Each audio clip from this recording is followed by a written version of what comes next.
Hey y'all, hi. So here's what's going on today.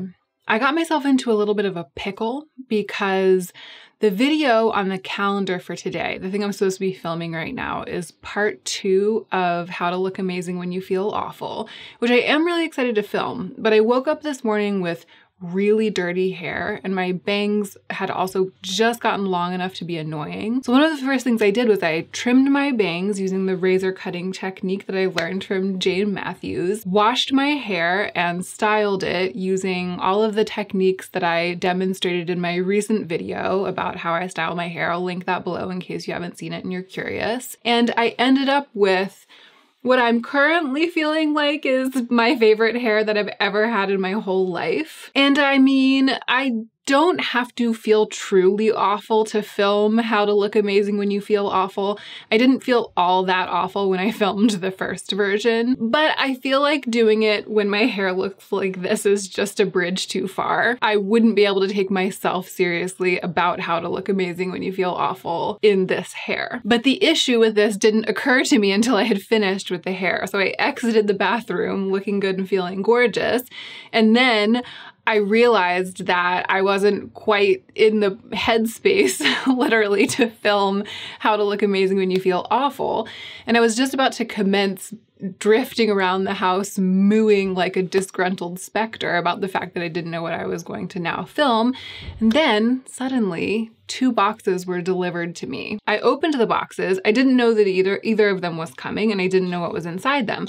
I opened them and I was delighted to find some PR from Ilia, which I've never tried. Like, I don't think I've ever tried anything from Ilia before, so that's really exciting. And this from Kaleidos, which is the entire new collection, but I have no idea what it is because I just haven't been on social media as much as I usually am lately. There's a lot going on. It's a total mystery to me what's inside these drawers, and I haven't opened them yet. So I decided to just film a video playing with whatever is in here. I put on a tiny bit of base makeup, but nothing else because I don't know what any of the products are. So I'm gonna open all the boxes, figure out what we have here, figure out what I can do on my face using them, explore them for the first time with you, and hopefully with that, we will have a video. And I can film How to Look Amazing When You Feel Awful tomorrow. Hopefully I'll wake up feeling a little more awful than I do right now. If this is your first time to my channel, then welcome.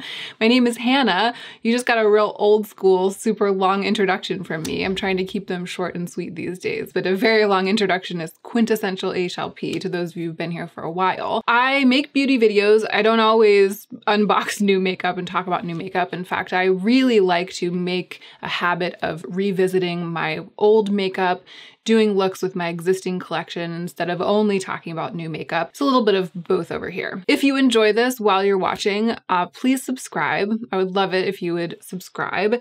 And now let's go ahead and get into the meat of this video.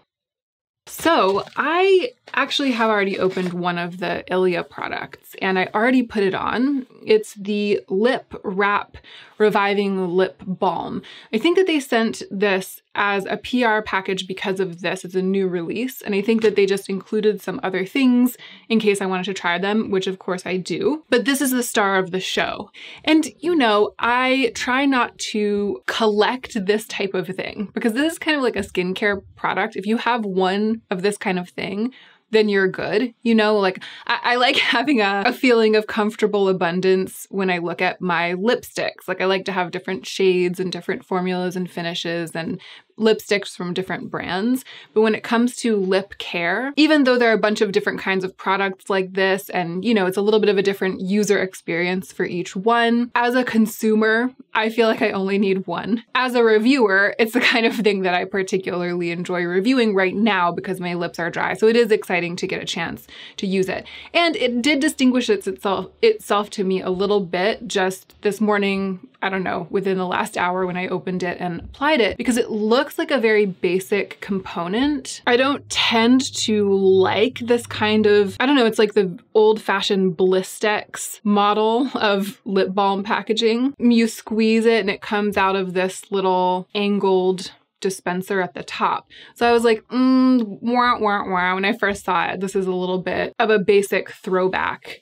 And then I started applying it and the tip is metal. The entire top part of the component is metal. And I don't know, you would think that it wouldn't make that big of a difference, but it makes all the difference in the world. It's so much more luxurious feeling than the feeling of rubbing like a plastic tip on your lips. It's slightly cooling, but I don't feel like it cools my lips. I just feel like it feels luxurious because it's slightly cooling. And then it has a lovely herbal kind of lavender scent. So I'm much more excited about this than I expected to be. I can't report back yet, of course, about whether it properly hydrates and nourishes the lips because I've only owned it for an hour. But so far, so good. Let's see what else is here from Ilia. Okay, so we have the multi-stick in the shade Ladybird. This is a product I've always wanted to try, so I'm really excited to have it in my hands. It feels really small. It feels smaller than I expected it to. It almost feels like for some brands, this would be a little half-size sample or something, or a travel size. But I'm not mad at it. It's beautiful. I don't mind when something is a little bit small. It's just the kind of thing that I like to report on. You know, when there's a product I've been wanting to try for a long time and I have a concept of it because of having absorbed advertising and like looked at pictures of it on Sephora, and then I get it in my hands and there's something immediately slightly different, something that doesn't quite align with the impression that I had. I always like to mention it even if that thing doesn't bother me, and this doesn't bother me. So that's the swatch of that product right there. It's so nice. It feels nice and stiff and something that won't totally melt away. It's that sheer kind of pigment that is really great for use on the cheeks. This right here is the multi-use pigment. No, color, yes. Color Haze multi-use pigment in the shade Waking Up. I think it's supposed to be like lips, cheeks, eyes. And it also has that metal applicator. This one is clearly metal. You can tell by looking. But the applicator of the lip balm is the same as this. It's just that it's white, so you can't tell by looking that it's metal. And then lastly, the Balmy Tint Hydrating Lip Balm in the shade Memoir. This probably isn't the color I would have chosen if I were buying one of these, but as soon as I swatched it, I was excited that this was the one that they sent. It's that right there. And I just feel like the three of these together would make a stunning makeup look. I mean, we'll see what's in the Kaleidos box, but I'm very tempted to just use the three of these and have like a face of Ilia. They also sent their mascara, the Limitless Lash Mascara. It's one of those spiky ones. We shall see. Let's find out what's in this box from Kaleidos. This is, I mean, it's so cute just in isolation. For me, this entire huge thing, this isn't the kind of thing that I tend to collect around me. Luckily though, I live with a 2-year-old and I feel like this will be right up her alley. Little drawers in which to store things. So here's the top drawer. Oh, it says Kaleidos Mono Blush in the shade Sanguine. It's padded. It's like a cushion. It's cushioned. I love it when I see something in makeup packaging that I haven't seen before, or that doesn't occur readily to a person, you know what I mean? And I'm sure this isn't, well, I'm not sure, but I assume this isn't the totally first time that this has been done, but I haven't seen something like this. No matter what it is, that's always fun. Like, look, it's like squashy and soft. It's a layer of fabric with another layer of sort of like a fishnetty lace on top of it. And that's the blush. This is a beautiful color. It looks like a powder blush, which isn't my favorite thing these days, but I'm very impressed by the overall aesthetic and everything. I mean, like the inside of the box, this is just fun. I feel like mono blush, anything that seems to encourage or give a nod to like a monochromatic makeup look piques my interest. And I wonder why they're calling it mono blush. Maybe it's just because it's one color. Okay, there actually is a description of the blush on the back of this box. It says, a silken, feather-light pressed powder blush, delicately crafted for blendable, long-lasting coverage, exceptionally smooth and fine. This blush delivers a soft, matte flush, sweet beyond imagination. So yeah, it's just a matte blush in a pretty color. This was the other thing in that drawer. It is a set of Cloud Lab Lip Clay colors. This one is the lightest of the four. Skinship, like a play on the word kinship, but it's skin ship, which makes me think of a ship made out of skin. Choices. I love this color though. That might be the one that I choose if I go with one of these. Cold Smoke. I love that color. This one's very, I don't know, it's very Maybelline Raw Chocolate to me. Cognac.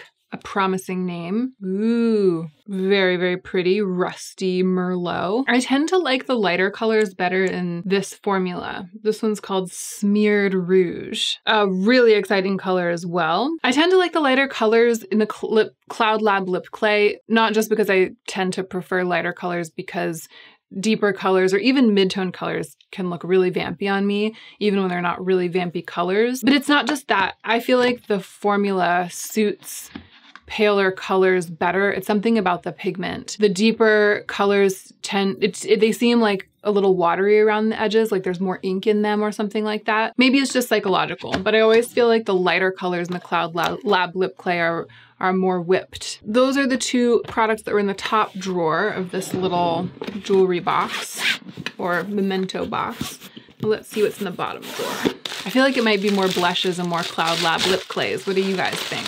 So we have the Mono Blush in Dream Walk and the Mono Blush in Joyride. This is Joyride. I feel like they made this for me. Whoa, and this is Dream Walk. I've never ever owned a blush like this. What interesting choices they've made in this collection. I'm speechless. I don't know which of these three blushes I feel the most excited about, but I think it's the pink one, the one that's probably gonna suit me the least well because it's just so different. So it looks like they've released 5 mono blushes. These two are the shades Ecstasy and Sunburnt. They are really coming for me. Kaleidos. Why? Why are you doing this? Sunburnt? I feel like if in my makeup line, featuring Old Gum as a blush color and what was the other one? PC Lash. I feel like Sunburnt would be one of the blush colors. I'm just realizing though that the shade names aren't on the packaging once they're removed from the boxes. I'm not going to be able to remember what they are. Before the pandemic, I would have been able to, but my mind has become the Swiss cheese version of its former self. And this is just the kind of thing that I can't remember anymore. Maybe this is aging, but I feel like it's aging during the pandemic. It's the combination of the two. Anyway, I'm pretty sure that this is Sunburnt, but it's peachier than I was maybe thinking or hoping. That's okay. And then this one is Ecstasy, just like a more basic pink. So I'm sure that these are both really beautiful. They're all probably really beautiful. But this brown one, Joyride, and this insane pink one, Dream Walk, those ones have my attention. So interesting. Let me decide what I'm going to do. There wasn't any eyeshadow in here except for the Ilia pigment. There's a lot of pink and red and brown and nude, which is great. That's going to be really exciting. I mean, these are the kinds of colors that I love to use. So I'm going to put the 3 blushes that are the ones that I'm probably not going to use away. I'm going to keep out the brown and the bright pink and see if I feel like playing with them. I'm going to pull the palest shade of the Cloud Lab Lip Clay, Skin Ship, because I think it's the one that I'm the most likely to keep from that group. I feel like I can layer powder and cream products on my cheeks. I can start with the cream products and then kind of finish with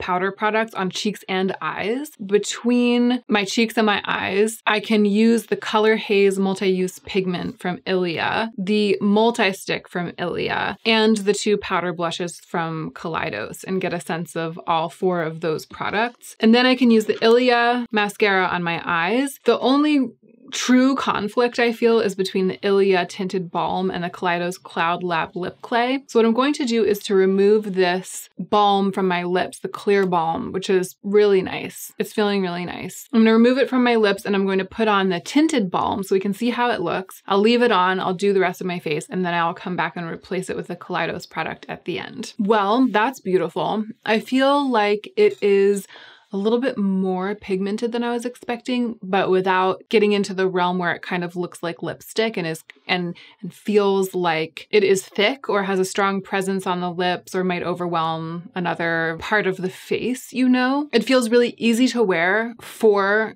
a product that has its level of pigment. Let us go into, let's just keep moving up the face. Yes, let's go to cheeks. Let's try the Ilia multi-stick in Ladybird. It is less pigmented than one might think. It's very sheer. It has one of those like impossible to mess up levels of pigment.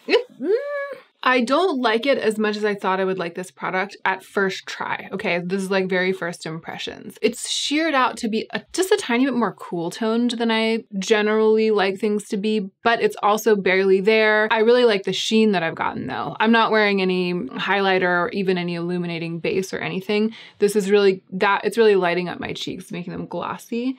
And I like that. But you know, I've been using those Phytosurgence blushes. They're the opposite of this. They're really, really pigmented and really creamy and moussey and super easy to blend out. They feel like semi-melted chocolate. It's so lovely. This feels to me a little bit balmy, so it's kind of stiffer, harder to blend out, not as tactily satisfying, and it also doesn't have as much pigment, so I don't have as much control over the effect. The jury is still out. I'm not going to say definitively that I don't love it, because who knows? It hasn't smashed it out of the park with its first impression the way that the two lip products from Ilia have. Oh, but this is like a multi-stick, right? So maybe it would be better on the lips.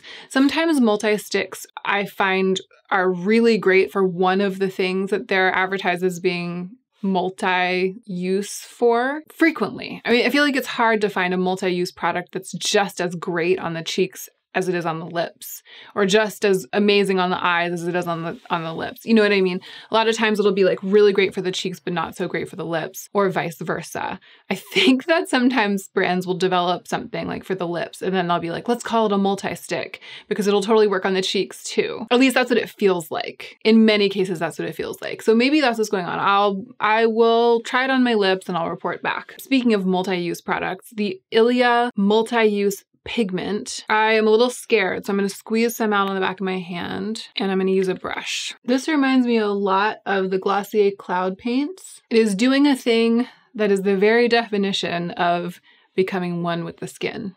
It's awesome. Oh, and I forgot to prime my eyes, so we're really putting it to the test. I'm also being reminded in this moment that I forgot to do my brows, because I didn't know if there would be anything for brows in there. I didn't forget. I just didn't do them. So it's doing really well, both with the brush and with my fingers. It does feel like it's setting just in the way that the cloud paints do. It's like really shearing out. It's like it's fusing with the cells on the top of my skin. And I love how it looks. I put it under my eyes too. For a long time, that was something I really loved doing with the cloud paints. I mean, in theory, I still love it. I just haven't been doing it as much. Okay, I did that whole thing with just a little bit of the Ilia multi-use pigment in Waking Up, the Refer 13 brush, love it so much, and then a little bit of using my finger just to tap and push the edges of the product on my eyes, like into the skin to blend it out. And with a little mascara, I think that this would be a gorgeous, just everyday look. Ethereal, editorial. It's got enough brown in it. I know that some people don't like this sort of pink eye look, but it's got enough brown in it that to me, it works. And you know, pink is all we have today. Maybe with the browner Kaleidos blush, I'll be able to deepen this look a little bit or make it look a little bit less like I've been rubbing my eyes. But I was expecting to end up with some variation of this on my lids, and as variations of this go, I like this one. I like what we've gotten with this. I'm gonna put it on my cheeks too. Yeah, this is Ilia's answer to the Glossier Cloud Paint, and it's glorious. I like this much better as a product than the multi-stick, which kind of surprises me. Because the multi-stick, I've peeped it online, I've drooled over it, I've considered putting it into my cart several times. I've gone back and forth about which color I would choose, and now that I've tried the formula, I'm like, I could really take it or leave it. But this is the kind of thing I really like. And I assume that this would work on the lips too, because it says multi-use pigment and it has that kind of quality, and it also has like a little bit of a vanilla scent that makes me think that they're thinking people are probably going to put it on their lips. I just have a little bit of blender cover on, and I think I just need to like tone down the blush a little bit. I got carried away. I was using my finger, and it's harder for me to be precise with my fingers with blush. Okay, before I forget, I'm just going to put a little bit of Refi brow pomade into my brows. Wow, Wow, my brows are really behaving today. It's like they saw my hair and they were like, we better get it together. Okay, so that's it for the Ilia products, except for the mascara, which I'll try at the end. I'm going to use the Kaleidos blushes now and just see what else I can make of this look, like how far I can take it. But before I do that, I'm going to powder a teeny tiny bit. I'm using my trusty Givenchy Prism Libre powder, just the tiniest bit, not trying to make my skin look perfect. I'm trying to take down the shine a tiny bit. I feel like perfect looking skin is overrated. A lot of times skin that looks perfect, I would even go so far to say almost all the time that skin looks perfect on camera, underneath lights, or in imagery. It doesn't look perfect in person because whatever you've had to do, or whatever the person wearing the makeup has had to do to get the skin to appear perfect in the eyes of the camera or underneath the lights, that thing that person has had to do to their skin makes it look in person quite craggy or textured sometimes, or the pores are apparent, or just the makeup itself has that kind of like a dusty, slightly grainy surface on the skin, you know? And then I often find that skin that looks pretty much perfect in real life doesn't look that great on camera, or doesn't look that great when strong light is shining on it, because, you know, if it's like dewy and plump and healthy in real life, it'll catch shine in a funny way. It'll really show like the planes of the face when the light is reflecting off of those surfaces, and it's hard to get it to look good in a picture. And I'm just saying this as somebody who's on both sides of the screen all the time. You just cannot aspire to have the perfect skin that you see in pictures. It doesn't exist. You can't have both. You can't have it look amazing in real life and also amazing on camera. And when you see skin in pictures and on camera that looks amazing, trust me, it doesn't look that way in real life.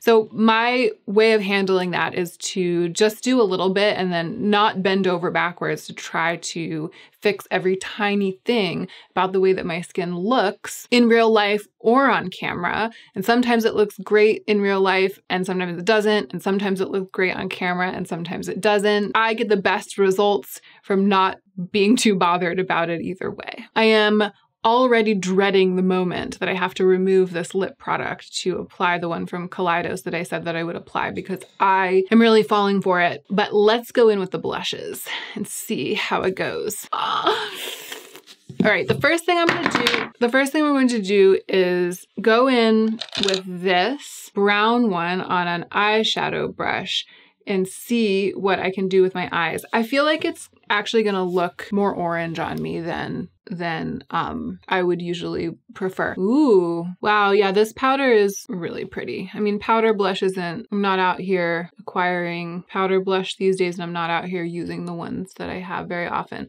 But it's actually not as orange as I feared it would be. It's more of that like sunsetty, sunburny thing that I love. Speaking of not having perfect skin or aspiring to, I have a little blemish coming up in this really awkward spot right. It's like half in and half out of my eyebrow, and I'm just not covering it or anything. I mean, I guess I could do a tiny bit, put a tiny bit of blender cover on it. It hurts though, you know, it's like the worst spot for a blemish, or one of the few worst spots. Blush can look so great on the eyes. It's fun to be reminded of that. Everything is a multi-use pigment. Like this feels like a multi-use pigment to me. This powder blush, multi-use powder pigment. What a pleasure to use that on the eyes. What am I gonna do with the pink one? Okay, I'm gonna put the pink one right in the middle of the eyes, like as if it's my main eyeshadow. Okay, we're getting, it's pretty, but it's not fluorescent the way that it would be if this was actually an eyeshadow. You know what I mean? If this was an eyeshadow, it would be trying to look like this on the eyes. And that's not what it's trying to do, which probably bodes well for its performance as a blush, which is what it's intended to be. It's still done something though. It's added dimension for sure. And I feel like I've ended up with a very respectable eye look. Okay, let's take this, actually. I'm gonna start with this one. Onto the cheeks. I'm scared. I have trepidation because I've never used a blush this color. Okay, it's super pretty. It's so interesting. Using a blush this color is not the same as wearing a garment this color. You know, I don't really think of this as being my color. I don't own any clothing this color, and I don't think of it as flattering me, but blush is a whole different story. It's even different from having an eyeshadow or a lipstick in this color, because with most blushes, what you're getting is a mix, a blend of the color and the color of your skin, and it ends up being different than the color that you see. It doesn't look as cool tone. It's like a fluorescent, I don't know, it's got this like clear fluorescent, almost purple pink quality to it. And so it's not like a bright blue toned blush the way some pink blushes are. It's amazing for blush draping. I'm going to bring it more into the eyes and try to just diffuse it and make it look more natural all around, more draped. Ooh, I'm gonna bring it up like closer to my brow. Yes, now we're cooking with gas. This isn't quite what I expected to end up doing, but I'm happy. All right, I feel like I need to pull in the other blush because I'm using it and because I think I need to tone it all down just a tiny, tiny bit. So I'm sort of bringing this in like a bronzer. It's quite pigmented. This one feels a little more pigmented actually than the other one. What do we think? I think that the lip, switching out the lip is actually going to help the look. But first, let's try the Ilia mascara. Ilia is a clean beauty brand, so I know that finding a good clean mascara is like a whole thing. Let me see what it says on this tube. A clean, buildable, lengthening mascara with a cult following. A dual-sided brush allows you to define, lift, and separate with precision. Oh yeah. So the brush has like these long bristles on one side. It smells good. All the Ilia stuff has smelled really good. The brush is like spiking me a little bit. I'm starting with the short side to try to work it into the base of my lashes, and then I'm going to go back with the long side for layering. I don't know if that's the right tactic, but that's what I'm doing. Oh my gosh, the long side is where it's at. Okay, I don't want to be too effusive right out of the gate because for a couple of reasons. One, I've been using that City Lash, what is it called? City Beauty Lash Growth Serum, like lash and brow growth serum. I've been using it for a while now and I feel like it is helping my lashes to grow thicker. So I might be dealing with like slightly thicker and longer lashes than I'm used to. So that could be one of the things that's making me feel like this is amazing. And in my experience, mascara can be a little tricksy. You know what I mean? Like it's definitely something that as a reviewer, I have to take my time with and use it for a long time because there can be all sorts of things that are unexpected about the way that it performs, the way that it wears throughout the day, how easy it is to take off at night and all of that stuff. So I cannot even come close to giving you a useful review of this, having just applied it to my lashes for the first time. But what I will say is that it is very rare for me to like a mascara this much the first time that I apply it. In my experience, mascaras don't tend to warm up to me and I to them until we're like a week or two into our relationship. Stay tuned. I will follow its future career in my life with great interest. I think that using the shorter side of the brush to work the product into the roots of my lashes definitely did help. It applied pretty well. But when I flipped it over and used the long tines of the brush to like brush through my lashes, that's when I started getting this like fanned out, super building volume and length. I'm chuffed. Okay, lastly, I'm going to reluctantly remove this beautiful Ilia product from my lips and apply the Kaleidos Cloud Lab Lip Clay. I actually think color-wise, it's a better fit for this look. This like, what's that cocktail, the sunrise, tequila sunrise, it's like tequila sunrise look because it has those sort of sandy tones, you know? But it's darker in color than I was expecting it to be. It's the lightest of the four. And on me, it looks like a deep nude. So I'm trying to like blot it off, but it's pretty much set. It doesn't set like a liquid lipstick, but it does really become stubbornly one with the lips, but in like a velvety way. It's a really nice formula. I kept one. They sent me a number of the colors from like the initial release and maybe the second the second batch as well. I kept one, which I don't always do. Sometimes a brand will send me like a bunch of colors from a lip range and I'll test them all. And even if I really like it, and even if one of the colors really suits me, I'll just end up giving them all away. But I like this formula enough that I kept, I think it was Dune from the first release. And this is a very nice color too. I wish it were a little bit lighter though. You know what I'm gonna do? I'm gonna take the white shade adjuster from Salt New York, the Lip and Cheek, and mix it in. There, perfect. That is the color that I was hoping that it was. What an amazing tool to have, especially for someone with such pale skin.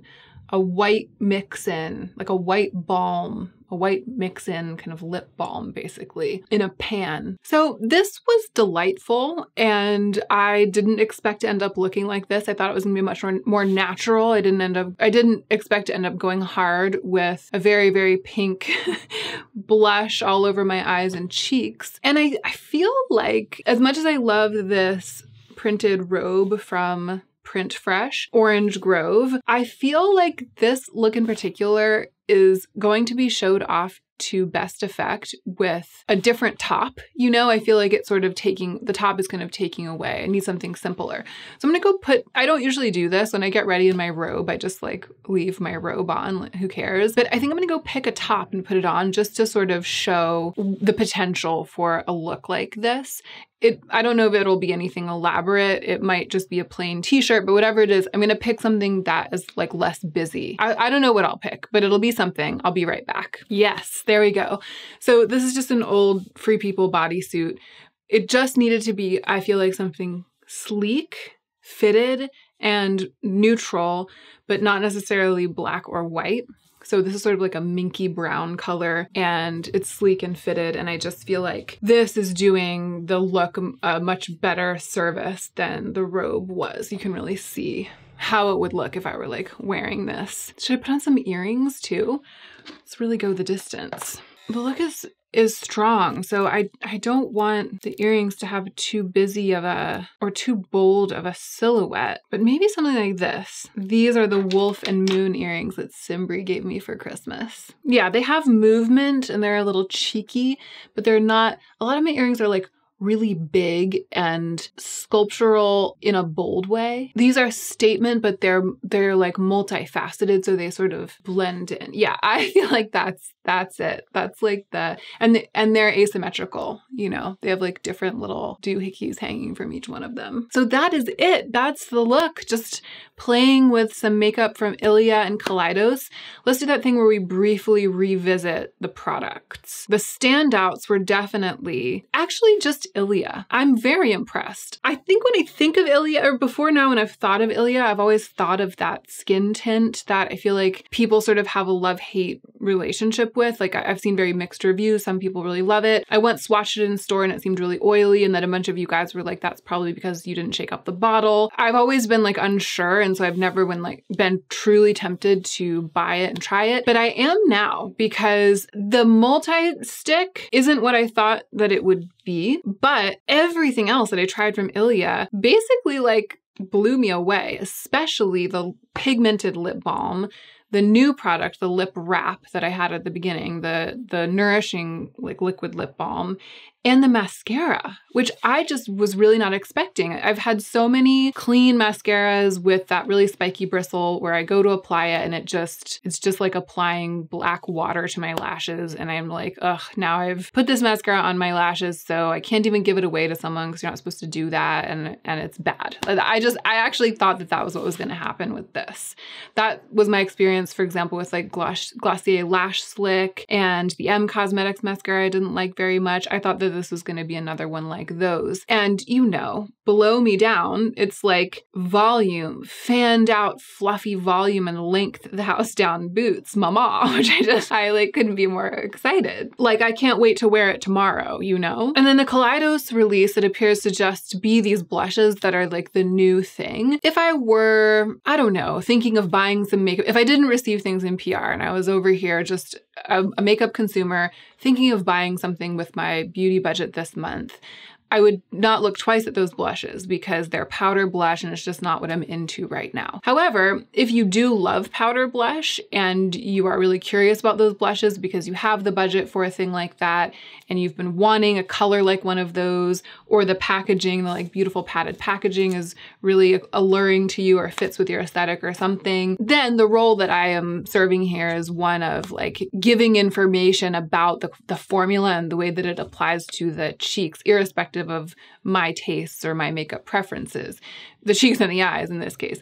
And what I'll say is that they are silky and velvety and finely milled and pigmented and all of those things. And I was able to get them to do exactly what I wanted them to do. And all 5 of the colors appear to be very, very beautiful. So even though powder blush isn't my thing right now, I think that they've done a good job creating these products. Many more successes all around with these 2 groups of products from these 2 brands. Many more successes than question marks, and not really any failures. I feel like the primary question mark is the Ilia balm, the Ilia multi-use balm, this little guy, multi-stick in Ladybird. I'll make sure to come back in a future video and report back about all of this stuff.